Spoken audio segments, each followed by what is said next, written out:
بسم الله والصلاة والسلام على نبينا محمد وعلى آله وصحبه أجمعين وبعد السلام عليكم ورحمة الله وبركاته حياكم الله وبياكم. اليوم سنحاول أن نشرح بعون الله تعالى هذا الدرس بعنوان أدوات الاستفهام، وتندرج تحت هذه الأدوات أسماء الاستفهام وحرفاء الاستفهام. Aujourd'hui, on va essayer, par l'aide d'Allah subhanahu wa ta'ala, d'expliquer ce cours qui a pour titre les outils d'interrogation. Et les outils d'interrogation, ça sous-entend deux choses. Les noms d'interrogation, ce qu'on appelle les asma, et les particules d'interrogation, qui sont en nombre de deux, qui sont le hel et le hamza. Les deux là, c'est ce qu'on appelle des huruf, harfa al-istifham. Et tout le reste, de man jusqu'à ay, c'est des asma, c'est des noms d'interrogation. C'est pour ça que ici on est venu avec adawat. Ça englobe les deux. Donc, Bismillah nabda man lil aqil. Man, qu'on peut traduire par qui, on l'utilise pour quelqu'un qui est doué de raison, pour un humain. Man indaka, Zaydun am Amrun. Qui est auprès de toi, Zayd ou Amr? Et vous voyez que Zayd ou Amr sont doués de raison. Amrun, on est venu rajouter un waouh à la fin. Faut penser à le mettre, sinon c'est une faute de imla, une faute d'orthographe. C'est pour différencier l'inumayyiz bayna Umara wa Amrin. Pour différencier entre Omar et Amr, car ils s'écrivent de la même façon. Et al-harakat naktubuha tahta ar-ra ou fawqa ar-ra. Et les harakat, on va les écrire soit au-dessus du ra ou en dessous. Et on les écrira pas en dessous ou au-dessus du waouh. Exemple, si on a besoin de mettre les kasaratain sur le mot amr, on va les mettre en bas du ra. Ensuite, on a ma, li ghayri al-aqil, pour toute chose qui n'est pas douée de raison. Un animal, une plante, un objet, etc. Ma sababu dhalik. Quel est le motif de cette chose? Ensuite, on a madha, li ghayri al-aqil. C'est également pour tout qui n'est pas doué de raison. Et la différence, en règle générale, qu'il y a entre les deux, c'est que après mada, on retrouvera un fi'l. Mada turid, kama fil mithal huna. Comme dans l'exemple ici. Qu'est-ce que tu veux? Et après ma, ça va être un ism. Ensuite, on a aina, lil makan. Aina, c'est où pour le lieu? Aina el jami'atu. Où est l'université? Ensuite, on retrouve mata, les zaman. Mata, c'est quand pour le temps. Mata satusafir. Quand est-ce que tu vas voyager?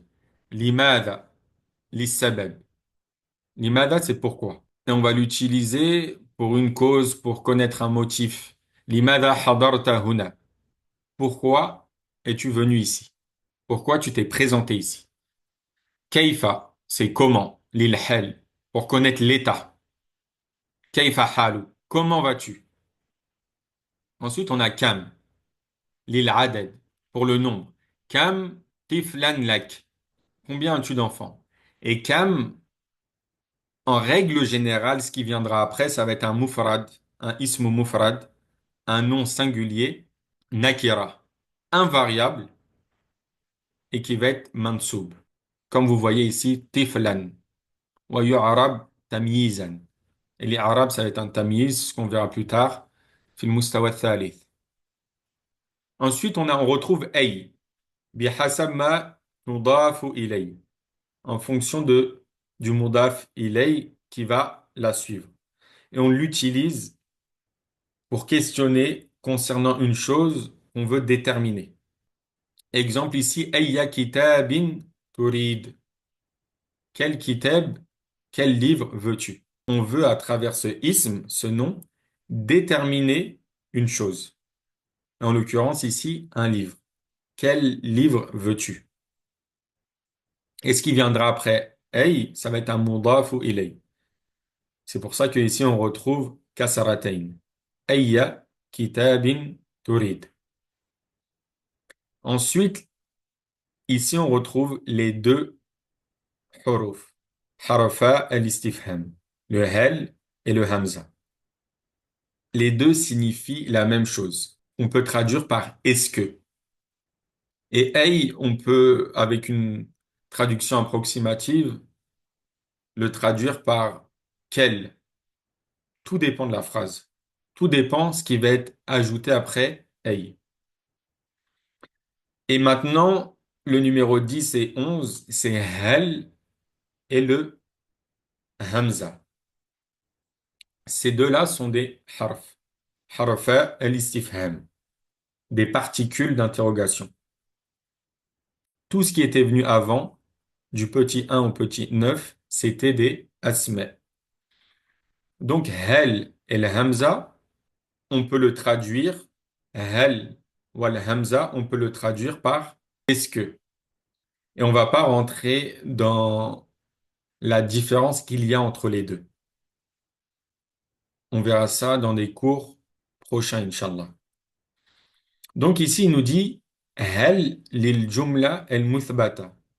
C'est pour une phrase affirmative. Wa jawabuha na'am aw la. Et sa réponse, ça va être la ou na'am. Hal tuhibbu shaya? Est-ce que tu aimes le thé? On répond soit la et ensuite on met la virgule, ou soit on répond na'am où on met la virgule. وإذا ما كتبت الفاصل بعد الجواب لا أو نعم فقد يعد ذلك خطأ إملائيا. Et si tu n'écris pas la virgule après les ou na'am, ça peut être considéré comme une faute de dictée. Donc, bien penser à mettre la virgule. Et pareil pour le hamza, ici, ils nous disent lil jumla il muthbata pour la phrase affirmative wa jawabuha na'am aw la. Atuhibbu shaya wa hakadha. وننتقل بعد ذلك إلى التدريب هات أسئلة مناسبة للإجابات التالية كما في المثال. Ici, vous demande de venir formuler des questions pour toutes les réponses que vous trouvez dans ce tableau-là. مثلا سأسافر إلى مكة. أين ستسافر? Où est-ce que tu vas voyager? La réponse سأسافر إلى مكة. وهكذا لبقية الإجابات. Et comme ceci pour le reste des réponses. تكون سؤالا مناسبا. Tu formules une phrase qui convient. سبحانك اللهم وبحمدك أشهد أن لا إله إلا أنت أستغفرك وأتوب إليك ونسأل الله سبحانه وتعالى أن يرزقنا علما نافعا وعملا متقبلا ورزقا طيبا يا مقلب القلوب ثبت قلوبنا على دينك اللهم نسألك خشيتك في الغيب والشهادة السلام عليكم ورحمة الله وبركاته